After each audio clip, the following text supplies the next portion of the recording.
ওদেরকে রুটি দেওয়া হয়েছে, সেই কারণে কত ছুটাছুটি করে খাচ্ছে। আপনি ভাবতে পারবেন না এই ছুটাছুটি করছে। দেখুন ভাগ দৌড়।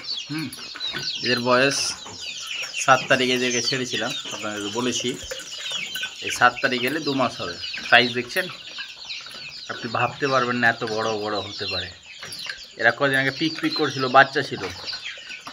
আজকে এদের গেট আপ দেখছেন, কালার, গেট আপ, সৌন্দর্য মাপযোগই আলাদা। দেখেন, দেখতে পাচ্ছেন, চাকা চাক চাকা চাক চাকা চাক।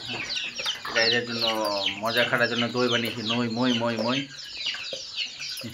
দেখছেন, এটা মুরগা, নাম হচ্ছে এর মুরগা।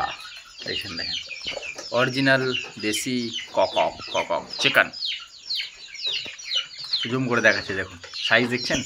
আহা, ভাবতে পারবেন না এত বড় হতে পারে। Heavy size and heavy look and close দেখাচ্ছি। এটাকে এখন দিলাম আমি রুটি ভাঙা। কালার দেখছেন, চক চক চক চক চক চক করছে। তো এই তো হচ্ছে বাচ্চা আবুসার একটা শখ। তো আজকে অবধি তো আপনারা জানেন আমি একটু বেশি কথা বলবো, কারণ আমরা ড্রামে কোম্পানির লোক, 2 লাইন তো বেশি বলবোই। আজকে অবধি রাখছি, ভালো থাকবেন, সঙ্গে থাকবেন। একজন সাদা মুরগি আছে দেখছেন, পিওরিট অরিজিনাল কাকে, পিওরিট পিওরিট পিওরিট।